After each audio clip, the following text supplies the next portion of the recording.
Capítulo 5. Despierta al esclavo. No te causes dolor por deleites espurios.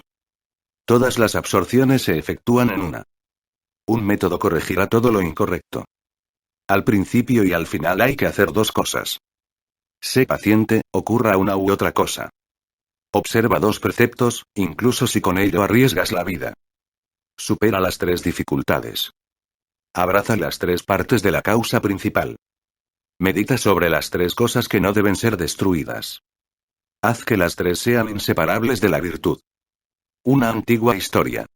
Jesús, el hijo de María, se encontró en una ocasión con un anciano que vivía en las montañas al aire libre, sin cobijo del frío o del calor, y le preguntó que por qué no se había construido una casa. Ah, Espíritu de Dios, dijo el anciano. Profetas antes de tu venida predijeron que yo viviría solo 700 años. No merece la pena el esfuerzo de asentarse. La vida es un vagar, no es un hogar. La vida es la búsqueda del hogar, pero en sí misma no es el hogar. La vida es una exploración, una aventura. No está garantizado que vayas a tener éxito. El éxito es muy raro, porque la búsqueda es muy compleja y hay 1001 dificultades en el camino. Deja que esta sea la primera comprensión sobre los sutras de hoy. Son sutras de gran valor. Cuando medites y te internes más y más en ellos, te sorprenderás. Estos sutras son como océanos contenidos en gotas de rocío. Mahoma dice: soy como un jinete que se cobija bajo un árbol y después sigue su camino. Sí. Esta vida es estancia para una noche, es un caravasar. No te asientes. Usa la oportunidad para llegar más y más alto, y mucho más alto. Porque no hay límite para las alturas, para las profundidades. Pero siempre recuerda, no pienses que el estar aquí ya es suficiente. La vida es solo una oportunidad. Con inmenso potencial e inmensas posibilidades. Pero, si piensas que, puesto que has venido a la vida, ya has llegado, te equivocas absolutamente. Jesús dice una y otra vez: este mundo es como un puente. No es un lugar para detenerse. Úsalo como puente, puede llevarte hacia Dios. Cuando la vida se convierte en un puente hacia Dios, la vida es divina. Pero si no la usas como puente hacia Dios, se queda en algo mundano, espurio, ilusorio, imaginario, ficticio. El primer sutra. No te causes dolor por deleites espurios. Todo el mundo busca la dicha, persigue la dicha. Y casi todo el mundo consigue encontrar justo lo opuesto. Digo casi, porque hay que dejar a algunas personas fuera de este recuento: Buda, Zaratustra, Lao Tzu, Atisa. Pero estos son tan escasos.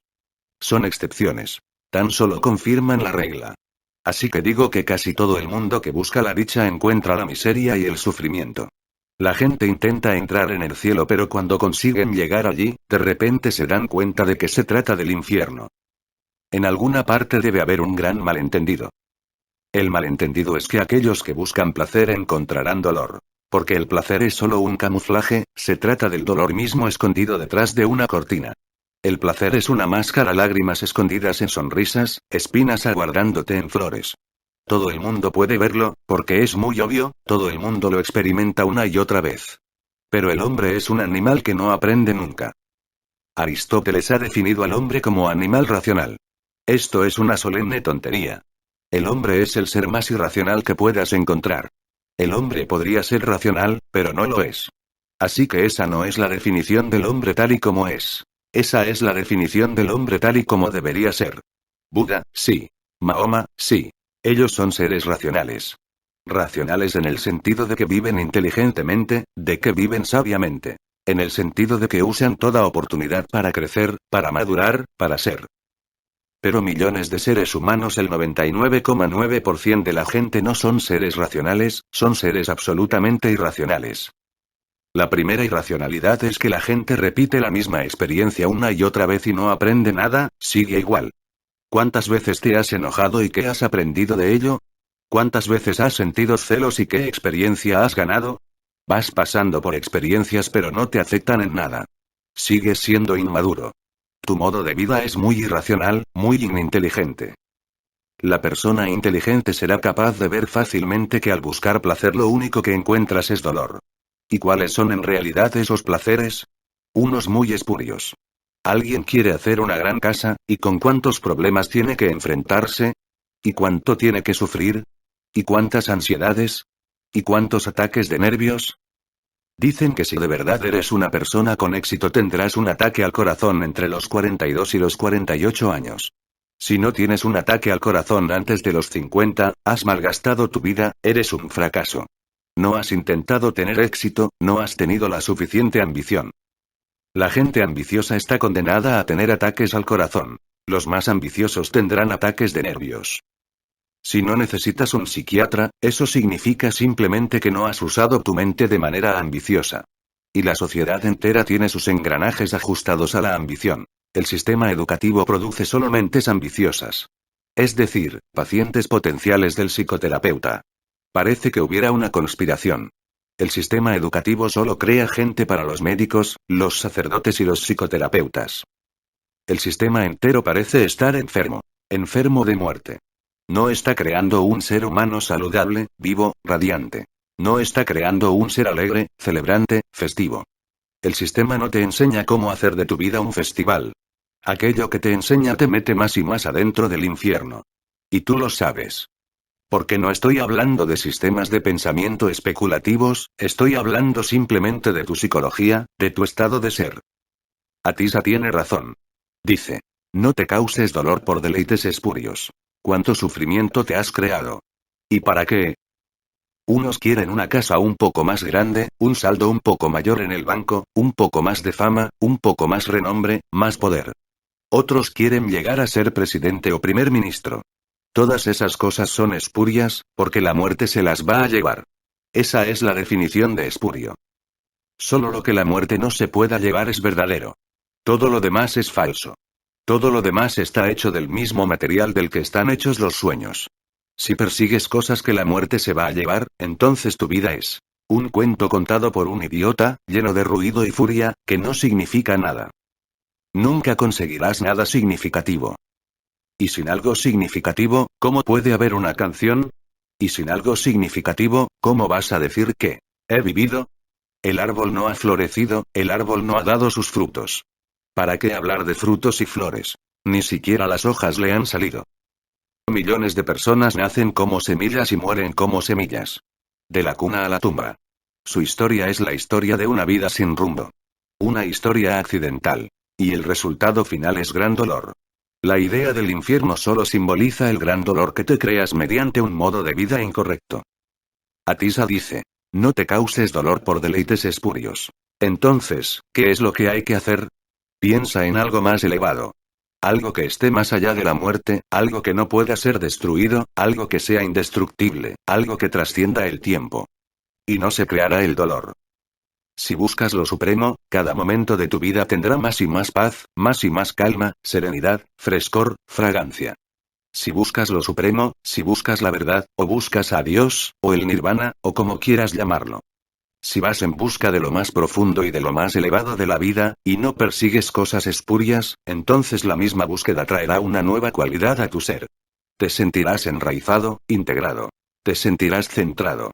Y verás que una nueva alegría surge en tu corazón, una alegría que no viene de fuera.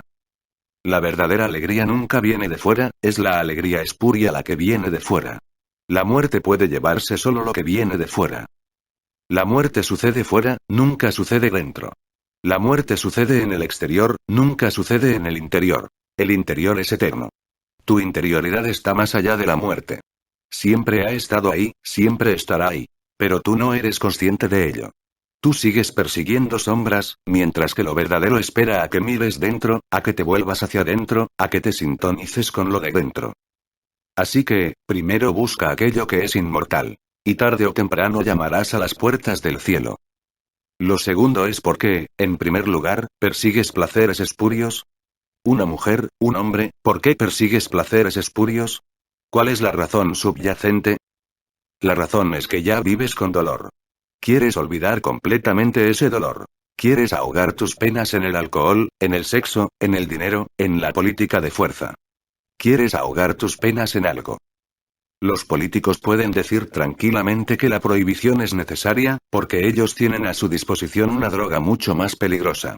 Morarji Desai puede insistir en la prohibición, porque está bebiendo política de fuerza, él está ahogando sus penas en una droga muy sutil. De hecho, ningún alcohol es tan peligroso como la política. Si algo tiene que prohibirse en el mundo no es el alcohol, sino la política. ¿Y cuántas personas beben alcohol en India? No más del 7%. ¿Y no hay muchas más personas que son políticas? No creo que puedas encontrar ninguna persona que no sea política. Muy difícil. Tú quizá no te dediques a la política, pero la política es algo muy sutil. El marido trata de dominar a la mujer, eso es política. La esposa intenta, a su manera, manipular al marido, eso es política. El niño estalla en una rabieta, quiere el juguete inmediatamente, eso es política. Política significa un esfuerzo para dominar al otro. Y la política es muy embriagadora. Es la peor clase de alcohol disponible en el mundo. Unos pocos se drogan con política de fuerza, otros pocos buscan cobijo en la sexualidad, otros pocos van al bar. Pero los más buscan continuamente nuevos deleites espurios, van de uno a otro. Cuando han obtenido uno, y se dan cuenta de que no les aporta nada, de que no les nutre, inmediatamente empiezan a buscar otra cosa. Su vida se convierte en una ocupación constante, para no tener que mirar la pena interna que se está acumulando como una nube oscura. Así que el segundo significado del sutra es, en lugar de buscar deleites espurios, entra en la pena. Medita, entra profundo en ella. No te evadas de tu miseria, porque evadiéndote, nunca aprenderás lo que es. Y nunca aprenderás a trascenderla. Y lo maravilloso es que si realmente sabes la causa de tu miseria, en ese mismo saber la trasciendes. Porque la causa es siempre y siempre, ignorancia y nada más. Jesús dice: la verdad libera. Esta es una de las declaraciones más importantes que jamás se hayan hecho. Algo muy fundamental a entender por todo aquel que busca. La verdad libera. No la verdad que tomas de las escrituras, sino la verdad que encuentras experimentando tú mismo. Estás triste. Entra en tu tristeza. En lugar de evadirte en alguna actividad, en alguna ocupación. En lugar de ir a ver a un amigo, o a ver una película, o encender la radio, o el televisor. En lugar de escapar de la tristeza volviéndole la espalda, deja toda actividad, cierra los ojos, entra en ella, ve lo que es, porque es. Ve la tristeza, sin condenarla. Porque si la condenas, no serás capaz de verla en todos sus aspectos. Mira sin juzgar, mira sin condenar, sin evaluar. Obsérvala, observa qué es. Mírala, como si se tratara de una flor triste. Una nube oscura. Pero mira sin emitir juicios, para que puedas ver todas sus facetas. Y te sorprenderás cuanto más te internas en la tristeza, más se dispersa esta. Si una persona puede internarse profundamente en su pena, encontrará que todas las penas se evaporan. En esa evaporación de la pena está la alegría, está la dicha. A la dicha no se la encuentra afuera, yendo contra la pena. A la dicha hay que encontrarla en lo profundo, escondida bajo la pena misma. Tienes que cavar en tus estados de aflicción. Y así encontrarás un manantial de alegría. El segundo sutra. Todas las absorciones se efectúan en una. Atisa dice: no hay necesidad de tener muchas metas. Una meta es suficiente. Inquiere sobre la verdad de tu vida. Tan solo una búsqueda es suficiente para liberarte de todas las miserias, sufrimientos, infiernos. Inquiere sobre la verdad de tu ser, ve todas sus facetas: la ira, la avaricia, la lujuria. Entra en cada una de ellas. Y entrando en cada una de ellas, siempre y siempre, encontrarás la misma fuente de alegría, el mismo manantial de alegría. Poco a poco, te convertirás en un festival. Desde fuera no se ha añadido nada, pero te has descubierto a ti mismo. Has entrado en el reino de Dios. El tercer sutra. Un método corregirá todo lo incorrecto. Una meta la verdad. Y un método. ¿Cuál es ese método? Yo lo llamo meditación, Atisa solía llamarlo conciencia, Buda solía llamarlo atención cuidadosa.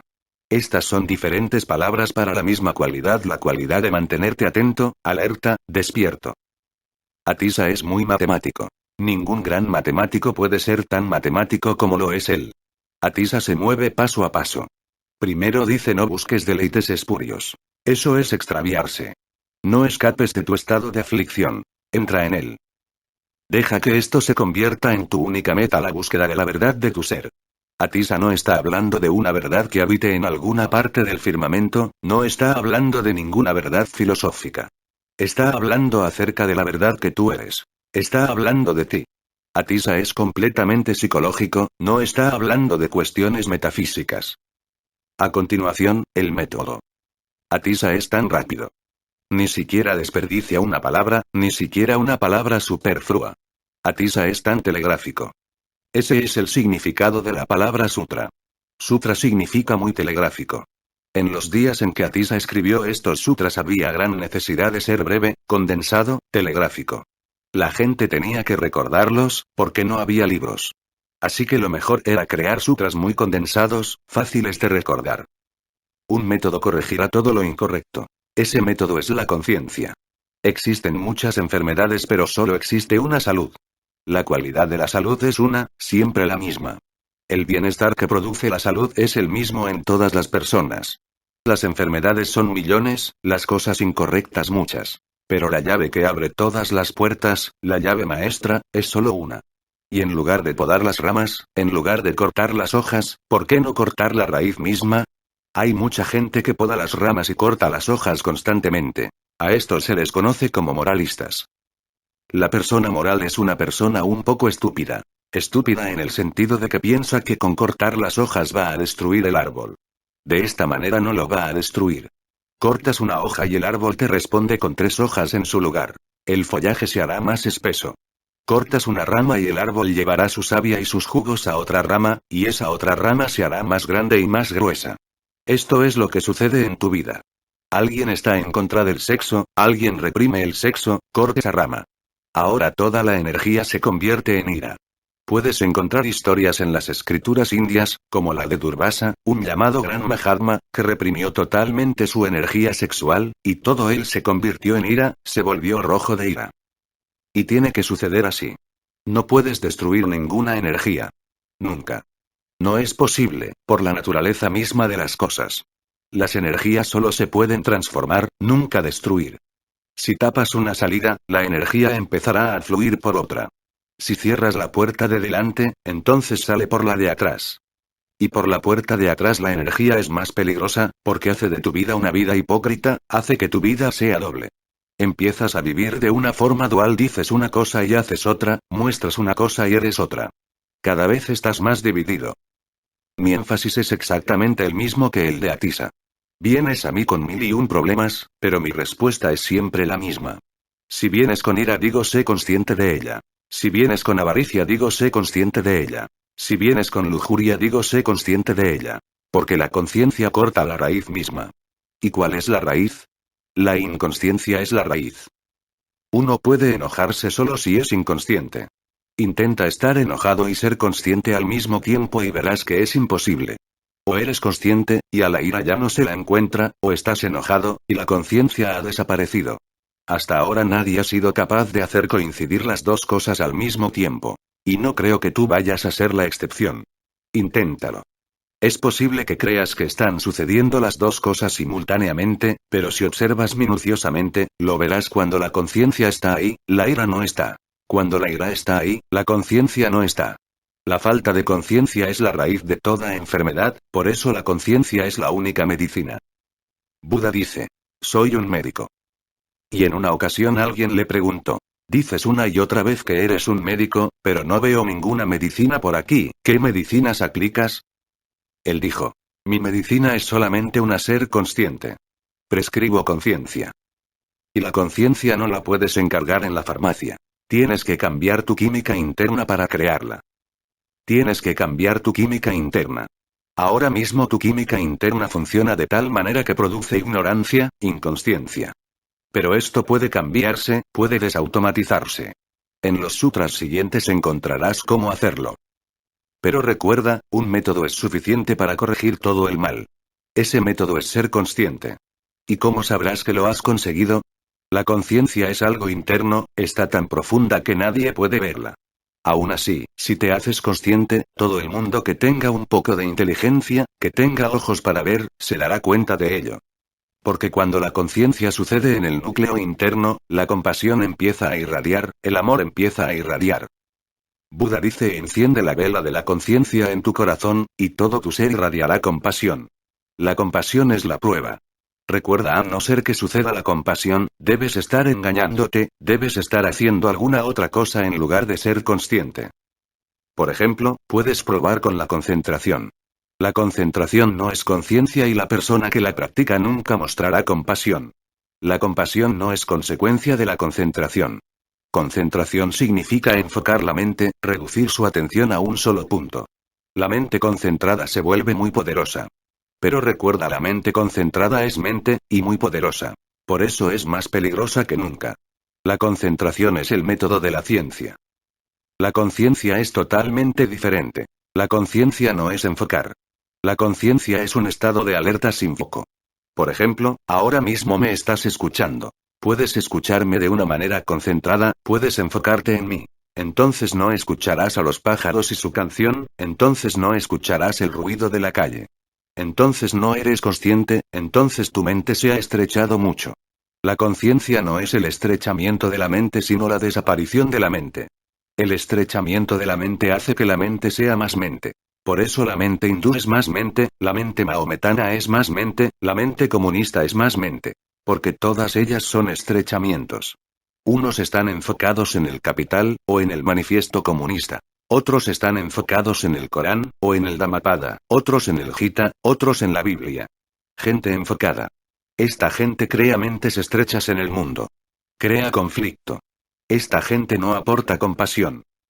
Las religiones han existido durante miles de años, pero la compasión es todavía un sueño.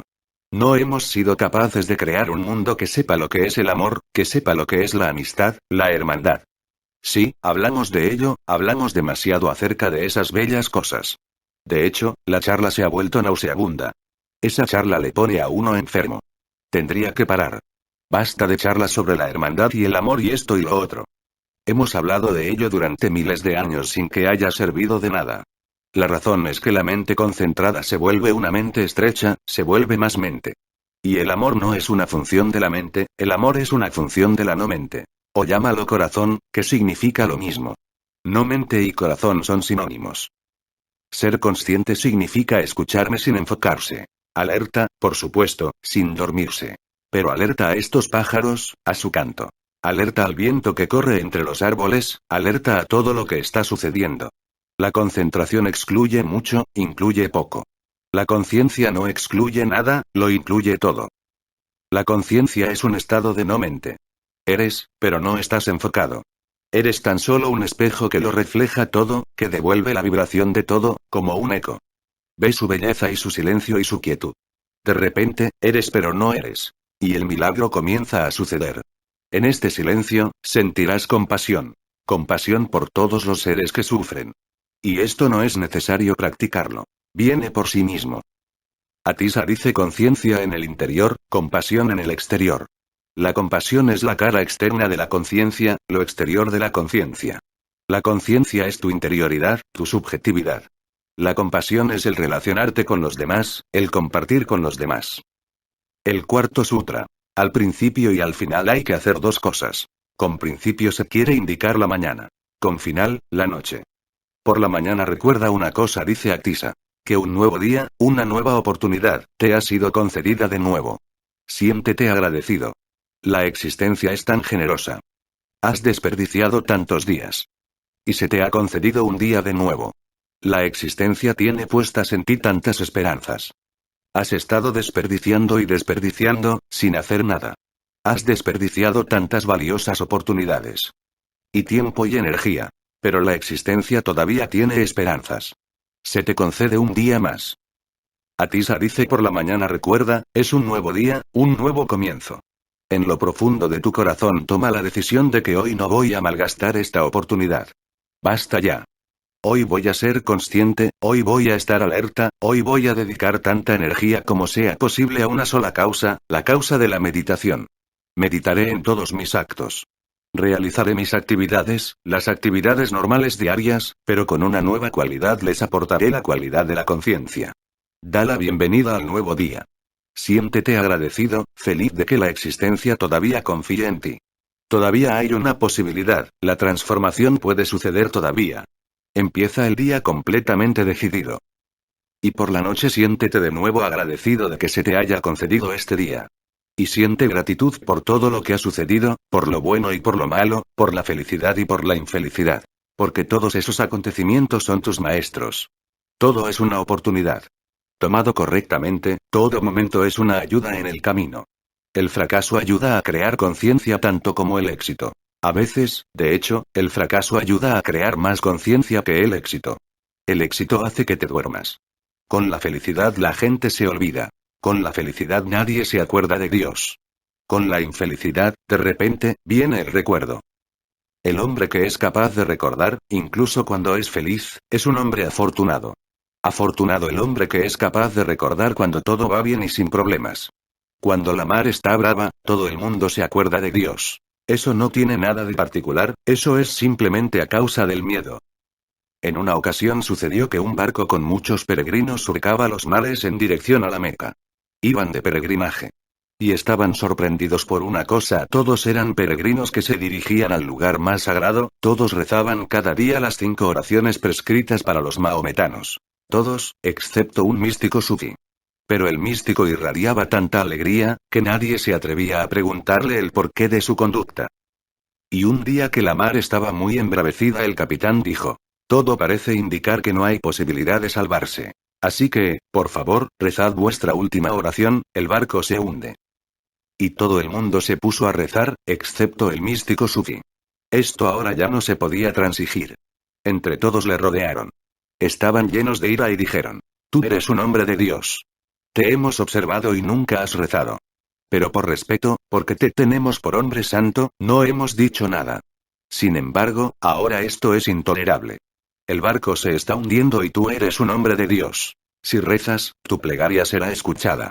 ¿Por qué no rezas? El místico dijo: si rezas por miedo, es que no has comprendido nada. Por eso yo no rezo. Y la gente le respondió: entonces, ¿por qué no rezabas cuando no había razón para tener miedo? El místico dijo: yo vivo en oración, así que no puedo orar. Solo aquellos que no viven en oración pueden orar. ¿Pero qué sentido tiene su plegaria? Rituales vacíos. Yo vivo en oración. De hecho, yo soy oración. Cada momento es una oración. Oración es la palabra sufí que designa la misma cualidad que Atisa llama conciencia. Así que por la noche da gracias de nuevo, dale las gracias a la existencia entera. Para Atisa no existe Dios, recuerda. Aunque yo use la palabra Dios, esta no es una palabra de Atisa. Para Atisa la existencia entera es divina, no existe Dios como algo personal. Esta ha sido siempre la actitud del meditador. Si eres un hombre de oración, la existencia toma la apariencia de Dios, de algo personal. Si eres un hombre de meditación, la existencia es impersonal, la existencia es algo que tiene que ver con el todo, con la divinidad. Para el hombre de oración existe Dios. Para el hombre de conciencia existe la divinidad, pero no existe Dios. Se cuenta que H.G. Wells dijo que Gautama Buda fue el hombre más ateo y a la vez el más divino. Eso es verdad. El más ateo, porque Buda nunca creyó en ningún dios, y a la vez el más divino, porque él mismo era divino.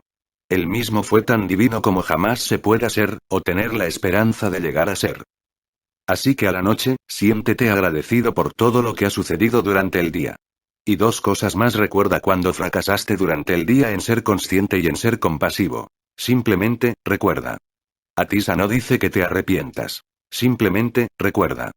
Y ten en cuenta, en la Biblia Jesús dice una y otra vez arrepiéntete. Esta palabra es una falsa traducción del arameo. En inglés ha cobrado un significado totalmente diferente, un significado diametralmente opuesto. Se ha convertido en arrepentimiento. Se ha convertido en sentirse culpable. En arameo, arrepentirse significa sencillamente volver, mirar hacia atrás. Eso es todo. Haz recuento de lo ocurrido, el día ha terminado, mira hacia atrás. Simplemente, mira de nuevo, toma nota de cuando dejaste de tener conciencia, eso te ayudará mañana, eso acrecentará tu conciencia. Y toma nota de cuando no lograste ser compasivo, eso te ayudará mañana a ser más compasivo. Y también toma nota de cuando lograste ser consciente y compasivo. No te sientas orgulloso por ninguna de las 2 cosas. Sin culpa y sin orgullo. No es una cuestión de orgullo o de culpa. Se trata simplemente de tener en cuenta el día que ha terminado antes de irte a dormir. Simplemente, mirar hacia atrás, sin evaluar ni condenarse como pecador, ni sentirse muy orgulloso de que: hoy he estado tan consciente, he sido tan compasivo, he hecho tantas buenas obras. Nada de eso. Simplemente, repasar lo que sucedió desde la mañana hasta la noche. Este es también un método para volverse más consciente. Sé paciente, ocurra una u otra cosa. Recuerda, consigas o no consigas ser consciente, sé paciente. No seas impaciente. Porque la impaciencia no te va a ayudar. Tan solo observa pacientemente y espera con tremenda confianza en que si esto puede suceder, más es todavía posible. Otra hoja nacerá mañana, otra flor nacerá mañana. También recuerda que este cuerpo no es el único cuerpo. Tú ya tuviste muchos cuerpos, y vas a tener muchos más en el futuro. No hay prisa. Sé paciente, porque la prisa solo altera las cosas. La prisa no te va a ayudar. Te va a obstaculizar. Observa dos preceptos, incluso si con ello arriesgas la vida. Estos dos preceptos de la conciencia y la compasión son tan valiosos, que incluso si en alguna ocasión tienes que sacrificar tu vida por ellos merece la pena. La vida no es sino una oportunidad para lograr la conciencia y la compasión. Si no alcanzas la conciencia y la compasión, ¿para qué seguir viviendo? No tiene sentido. Tan solo medita sobre ello. Si uno está tan decidido, tan determinado, tan profundamente comprometido a ser consciente y compasivo, que está dispuesto a sacrificar su vida, ¿permanecerá mucho tiempo inconsciente? Imposible. En este mismo momento, si existe esa intensidad, la conciencia surgirá. Surgirá de esa intensidad. Esa intensidad estallará en una luz interna. Y de esa luz, el resplandor de la compasión. La vida en sí misma no tiene sentido. Solo tiene sentido si puedes cantar la canción de lo eterno, si puedes liberar algo de la fragancia divina, de la fragancia de Dios. Si puedes convertirte en una flor de loto que no conoce la muerte ni el tiempo. Si puedes convertirte en puro amor, si puedes embellecer esta existencia, si puedes llegar a ser una bendición para esta existencia. Solo entonces es significativa la vida. De lo contrario, no tiene sentido. Es como un lienzo en blanco. Puedes acarrearlo toda la vida y puedes morir aplastado por su peso, pero ¿qué sentido tiene? Pinta algo en él. El sentido de la vida hay que crearlo. El sentido no viene dado. Se te entrega a la libertad, se te entrega a la creatividad, se te entrega a la vida. Se te entrega todo lo que se necesita para darle sentido. Se te entregan todos los ingredientes esenciales para darle sentido. Pero el sentido no se te da, el sentido tienes que crearlo tú. Tienes que convertirte en un creador por derecho propio. Y cuando te conviertes en un creador por derecho propio, puedes participar en Dios, te conviertes en parte de Dios. Supera las 3 dificultades. Hay 3 dificultades en hacerse consciente. Entenderlas es esencial para todo el que busca. De hecho, todo el mundo se hace consciente, pero solo cuando el acto ha terminado. Te enojaste, le diste una bofetada a tu mujer o le tiraste una almohada a tu marido. Después, cuando el acaloramiento ha pasado, cuando el momento ha pasado, te vuelves consciente. Pero ahora ya no tiene sentido, ahora ya no se puede hacer nada. Lo que se ha hecho ya no se puede deshacer, ahora es demasiado tarde. 3 cosas hay que recordar, dice Actisa. Una es hacerse consciente cuando el acto está sucediendo. Esa es la primera dificultad para la persona que quiere hacerse consciente, tomar conciencia en el acto mismo. La ira se encuentra ahí, como humo dentro de ti. El hacerse consciente en su espesura es la primera dificultad, pero no es imposible. Solo un poco de esfuerzo y lo lograrás. Al principio, comprobarás te haces consciente cuando la ira se ha ido y todo se ha calmado, te vuelves consciente a los 15 minutos. Sigue intentando. Te harás consciente a los 5 minutos. Sigue intentando. Y te harás consciente justo cuando la ira se está evaporando. Inténtalo un poco más. Y te harás consciente exactamente en la mitad del suceso. Y ese es el primer paso, sé consciente en el acto. A continuación, el segundo paso, que es incluso más difícil, porque ahora te metes en aguas más profundas. El segundo paso, o la segunda dificultad, es lo que Actisa llama recordar antes del acto. Cuando el acto todavía no ha sucedido pero es ya un pensamiento en tu interior. El acto todavía no se ha llevado a cabo, pero ya se ha convertido en un pensamiento en tu mente. Está ahí, potencialmente, como una semilla. Se puede convertir en acto en cualquier momento. Ahora vas a necesitar una conciencia un poco más sutil. El acto es una cosa tosca, golpeaste a la mujer. Puedes hacerte consciente cuando estás golpeando. Pero la idea de golpear es mucho más sutil. Miles de ideas pasan continuamente por la mente, ¿quién les presta atención? Las ideas siguen y siguen, el tráfico continúa. Pero la mayoría de esas ideas nunca llegan a ser actos. Esta es la diferencia entre el pecado y el crimen. Crimen es cuando algo se convierte en acto. Ningún tribunal puede castigarte por un pensamiento. Puedes pensar en asesinar a alguien pero ninguna ley te puede castigar por ello. Puedes disfrutar, puedes soñar. Pero solo estás bajo ley cuando actúas, cuando haces algo y el pensamiento se transforma en acto. Entonces ese acto se convierte en crimen. Pero la religión profundiza más. La religión dice que una vez que piensas algo malo, ya es pecado. El que lo lleves a la práctica o no, no importa. Tú ya lo has llevado a cabo en tu fuero interno, y eso te afecta, eso te contamina, eso te mancilla.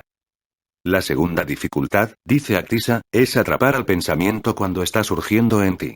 Esto puede hacerse, y solo puede hacerse cuando has cruzado la primera barrera, porque el pensamiento no es muy sólido. Pero aún así, es lo suficientemente sólido como para que lo veas. Solo tienes que practicar un poco. Sentado, en silencio, simplemente observa tus pensamientos. Mira todos los matices del pensamiento, cómo surge, cómo toma forma, cómo permanece, cómo se anida y cómo te abandona después. El pensamiento se convierte en huésped, y después, llegado el momento, te abandona. Y muchos pensamientos vienen y van. Tú eres el posadero en un lugar donde muchos pensamientos vienen y van. Observa nada más. Al principio mismo no lo intentes con pensamientos difíciles, inténtalo con pensamientos simples. Eso lo hará más sencillo. Porque el proceso es el mismo. Siéntate en el jardín, cierra los ojos y ve todo pensamiento que pase. Y los pensamientos siempre están pasando. Un perro ladra en la vecindad, e inmediatamente un proceso de pensamiento sucede en tu interior. De repente, recuerdas un perro que tuviste cuando eras pequeño y cuánto quisiste a aquel perro. Y después el perro murió, y cuánto sufriste. Entonces llega a la idea de la muerte y olvidas al perro, pero recuerdas la muerte de tu madre. Y con la idea de la madre, de repente, recuerdas a tu padre. Y las cosas siguen y siguen. Y todo el proceso lo desencadenó un perro estúpido que ni siquiera sabe que tú estás sentado en el jardín, que sencillamente ladra, porque no sabe qué otra cosa hacer para mantenerse ocupado. Su ladrar es una forma de hacer política, su política de fuerza. Por eso los perros están muy en contra de los uniformes.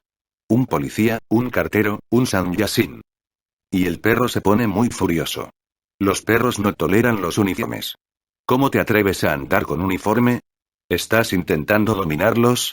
Los perros se ponen muy furiosos con los policías y la gente por el estilo. El perro no sabía nada de ti, no te ha ladrado especialmente a ti. Pero una cadena se ha disparado. Observa estas cadenas simples y después, poco a poco, inténtalo con cosas más conectadas con las emociones. Estás enojado, sientes avaricia, sientes celos. Atrápate en el medio del pensamiento. Esa es la segunda dificultad. Y la tercera dificultad es atrapar el proceso que finalmente trae como resultado el acto antes de que se convierta en pensamiento. Esto es lo más difícil. Ahora mismo ni siquiera puedes concebirlo. Antes de que algo se convierta en pensamiento es un sentimiento. Estas son las tres cosas: el sentimiento viene primero, después viene el pensamiento y después viene el acto. Quizá no seas consciente de que todo pensamiento es producido por un cierto sentimiento. Si no hay sentimiento, el pensamiento no aparece. El sentimiento toma cuerpo en pensamiento, el pensamiento toma cuerpo en acto.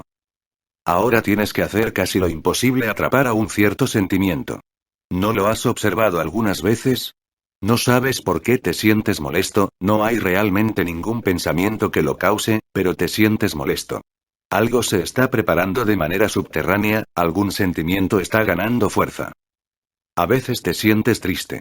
No hay razón para que te sientas así, y tampoco hay pensamiento que lo provoque. Aún así, la tristeza está ahí, como una sensación generalizada.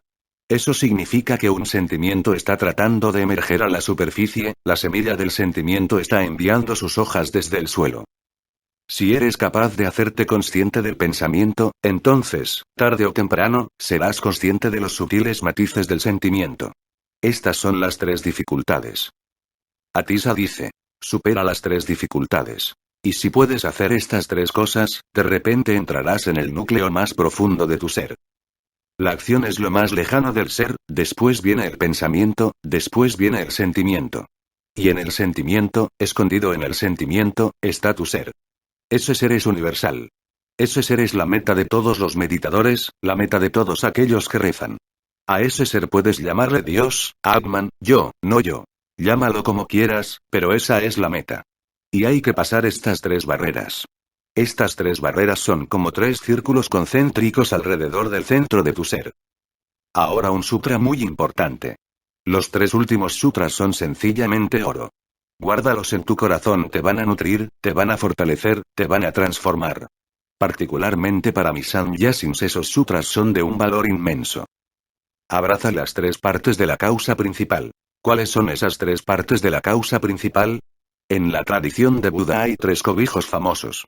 Budam Sharanam Gacchami, me postro a los pies del Buda, me entrego al Buda. Sangham Sharanam Gacchami, me postro a los pies de la comuna, me entrego al campo de energía del Buda. Dhammam Sharanam Gacchami, me entrego a la ley última. Ley que está personificada por el Buda y que es lo que la comuna persigue. Es la ley que se ha hecho manifiesta en el Buda y es la indagación de la comuna. Estas 3 cosas son las más importantes para el que busca el maestro, la comuna y el Dhamma o Tao, Logos, ley última. A no ser que estés en contacto con alguien que ha llegado, es casi imposible que crezcas. Los obstáculos son millones, los peligros muchos. Muchas son las puertas falsas, muchas las tentaciones. Con toda probabilidad te vas a extraviar. A no ser que estés en compañía de alguien que conoce el camino, que ha viajado por el camino, que ha llegado. Es casi imposible que alcances la meta. A no ser que tus manos estén en las manos de alguien en quien confías, al que te puedas entregar, acabarás extraviándote. La mente crea tantas tentaciones. Y son tan seductoras, su poder es tan magnético, que a no ser que estés en el campo de energía de alguien cuyo magnetismo es más poderoso que cualquier tipo de tentación, es imposible alcanzar la meta. Ese es el porqué de hacerse discípulo. Budam Sharanam Gacchami, me postro a los pies del maestro. El maestro es una fuerza magnética tal, que el entregarte a él se convierte en tu protección. Por eso se le llama cobijo. Entonces estás seguro, entonces estás bajo custodia, entonces estás protegido. Entonces tu mano está en manos que saben dónde llevarte, qué dirección indicarte. Lo segundo es la comuna. Todos los budas crean una comuna. Porque sin la comuna, un Buda no puede funcionar. Una comuna significa su campo de energía. Una comuna significa la gente que se ha unido a él. Una comuna significa una sociedad que sustituya a la sociedad mundana común y corriente que persigue deleites espurios. Una comuna que está abierta a todo el mundo. Un pequeño oasis en el desierto del mundo, eso es la comuna creada por un Buda. Un pequeño oasis donde la vida se vive con una sensibilidad totalmente diferente, con una visión totalmente diferente, con una meta totalmente diferente. Donde la vida se vive con propósito, con significado. Donde la vida se vive con método, aunque para los de afuera pueda parecer locura, pero esa locura lleva dentro su método. Donde la vida se vive con devoción, con alerta, con conciencia, despierto. Donde la vida no es accidental, donde la vida empieza a ser más y más un crecimiento en una cierta dirección, hacia un cierto destino. Donde la vida ya no es una madera a la deriva. Y lo tercero es el Dhamma. Dhamma significa verdad. Buda representa el Dhamma de 2 maneras, una, mediante su comunicación verbal, y otra, mediante su presencia, mediante su silencio, mediante su comunión no verbal. La comunicación verbal es solo una introducción a la no verbal. La no verbal es una comunicación de energía. La verbal es solo preparatoria. Te prepara para que puedas permitir que el maestro se comunique contigo por medio de la energía, porque con este tipo de comunicación se entra ciertamente en lo desconocido. La comunicación por medio de la energía necesita gran confianza, porque no sabrás en absoluto a dónde vas. Serás consciente de que vas a alguna parte, serás consciente de que te están conduciendo a alguna parte, serás consciente de que algo de tremenda importancia está sucediendo. Pero todavía no tienes el código para saber exactamente qué es, no tienes ninguna experiencia para reconocerlo. Viajarás a territorios que no figuran en el mapa. El Buda representa el Dhamma, la verdad, de 2 maneras. Verbalmente se comunica con los estudiantes. No verbalmente, mediante el silencio, mediante la energía, se comunica con los discípulos. Y después viene la unidad suprema, donde ni la comunicación ni la comunión se necesitan, porque se ha conseguido la unidad. Allí es donde el maestro y el discípulo se han vuelto uno, donde el discípulo es tan solo una sombra, donde no hay separación. Estas son las 3 etapas del crecimiento estudiante, discípulo, devoto. Medita sobre las 3 cosas que no deben ser destruidas. El Buda, la Sangha, el Dhamma. Medita sobre estas 3 cosas que no deben ser destruidas. El mundo estará muy en contra de estas 3 cosas. El mundo tenderá a destruirlas. Aquellos que aman la verdad, aquellos que realmente la buscan, que exploran, harán todo lo posible por proteger estas 3 cosas. Primero, el Buda. ¿Por qué crea el mundo tantas dificultades para el Buda? No importa dónde aparezca, no importa en qué forma aparezca Krishna, Cristo, Atisa, Tilopa, Sara. El Buda puede aparecer en cualquier ciudad. Con Buda, con estado búdico, quiero decir, conciencia, despertar. Siempre que sucede el despertar, el mundo entero se convierte en su antagonista. ¿Por qué? Porque el mundo entero está dormido. Hay un proverbio árabe: no despiertes al esclavo, porque quizá esté soñando que es libre. No despiertes al esclavo. Quizá esté soñando que es libre, que ya no es esclavo. Pero el Buda dirá: despierta al esclavo. Aunque esté teniendo sueños hermosos de libertad. Despiértale y hazle ver que es esclavo. Porque solo mediante esa conciencia puede de verdad liberarse. El mundo está completamente dormido y la gente está disfrutando sus sueños. Está decorando sus sueños, está haciendo que sus sueños tengan más y más colorido, está haciendo que sus sueños sean psicodélicos. Entonces viene un hombre que empieza a gritar desde los tejados: despertad, y los dormidos se sienten ofendidos. No quieren despertar, porque saben que cuando el sueño desaparece se quedan solos con su miseria y su sufrimiento. Todavía no son conscientes de que, escondida en su miseria, hay una fuente de alegría. Una fuente que se puede hallar. Siempre que les ha sucedido algo parecido a un despertar se han encontrado con la más absoluta de las miserias. Así que quieren permanecer metidos hasta el cuello en algo. Lo que sea. Quieren permanecer ocupados. La enseñanza de los Budas es: encuentra tiempo y lugar para mantenerte desocupado. Eso es la meditación. Encuentra al menos una hora cada día para sentarte en silencio y no hacer nada. Completamente desocupado, tan solo mirando lo que pasa por tu interior. Al principio, mirando las cosas que hay dentro de ti, te pondrás muy triste. Sentirás solo oscuridad y nada más. Y aparecerán cosas desagradables y todo tipo de agujeros negros. Sentirás angustia. Ningún tipo de éxtasis en absoluto. Pero si persistes, si perseveras, el día llega en que todas esas angustias desaparecen y debajo de la angustia encuentras el éxtasis. Así que lo primero, cuando el Buda aparece, el mundo está en su contra. El mundo está completamente dormido, soñando. Y el Buda intenta despertar a la gente. Hay 1001 razones por las que el mundo quiere destruir al Buda y por eso Atisa dice: medita sobre las 3 cosas que no deben ser destruidas. Si los discípulos de Jesús hubieran tenido conocimiento de esto, hubieran intentado proteger a su maestro por todos los medios. Pero no eran conscientes de ello en absoluto. Jesús pudo vivir solo 3 años como Buda. Podría haber vivido hasta una edad avanzada. Podría haber ayudado a millones de personas en el camino. Pero los discípulos no eran conscientes de que tenían un tesoro en su poder y que había que protegerlo y custodiarlo. Hay muchas razones. Una razón por las que la gente está en contra del Buda es porque siempre que aparece el Buda en el mundo, este es único. No pude comparársele a ningún otro del pasado. Ese es el problema. La gente poco a poco se acostumbra a los Budas del pasado, pero cuando llega un nuevo Buda, este es tan nuevo, tan único, tan diferente. La gente no puede creer que sea un Buda, la gente tiene una idea preconcebida. Aquellos que han conocido a Mahavira, ¿cómo van a reconocerme a mí como Buda? Porque yo no permanezco de pie, ni estoy desnudo. Los que han visto a Jesús, ¿cómo van a reconocer a Atisa como Buda? Porque Atisa no cura a los enfermos ni resucita a los muertos, ni hace que los ciegos recobren la vista. Atisa es un Buda totalmente diferente, él no sirve a los pobres, su trabajo es en un plano totalmente diferente. Los cristianos no pueden reconocer a Buda como a un Buda. Pero ¿para qué hablar de los cristianos? Mahavira y Buda eran contemporáneos, pero los jainistas no reconocen a Gautama Buda como a alguien que ha despertado, y los budistas no reconocen a Mahavira como a alguien que ha despertado. Eran contemporáneos, vivían en la misma provincia, incluso a veces vivieron en la misma ciudad. Una vez se hospedaron en el mismo caravasar.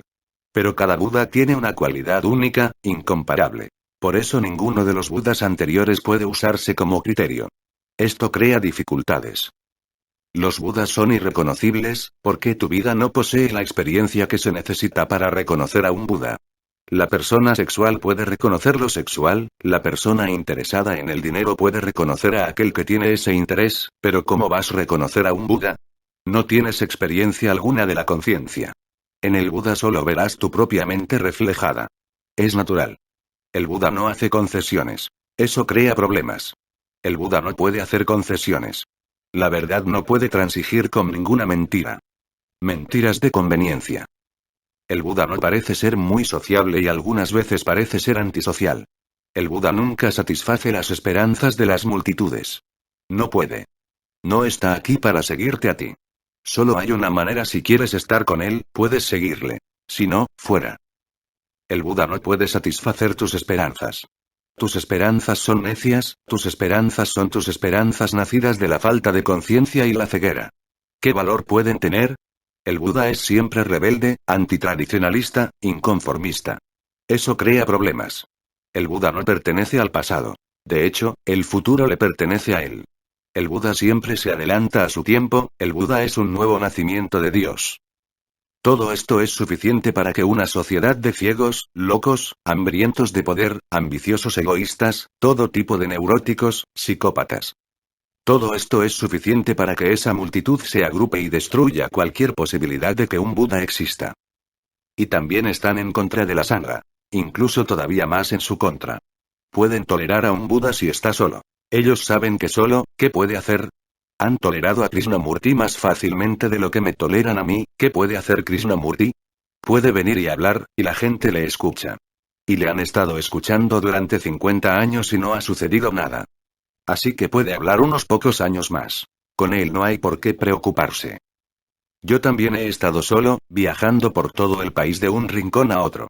Casi 3 semanas al mes en el tren, en el avión. Estaba continuamente viajando. Y no había gran problema. El día en que empecé Sannyas, la sociedad se puso en estado de alerta. ¿Por qué? Porque crear un campo de energía búdica, crear una sangha, significa que ahora estás creando una sociedad paralela. No eres un simple individuo, estás ganando poder, puedes hacer algo. Ahora puedes crear una revolución. Así que la gente quiere destruir todas las comunas. ¿Sabías que las comunas no tienen una vida muy larga? Muy raramente sobrevive una comuna. Muy raramente. Se han creado comunas millones de veces, y la sociedad las destruye tarde o temprano. Y más temprano que tarde. Pero unas pocas comunas han sobrevivido. Por ejemplo, la comuna de Buda todavía continúa. No con la misma pureza. Le ha entrado mucha basura.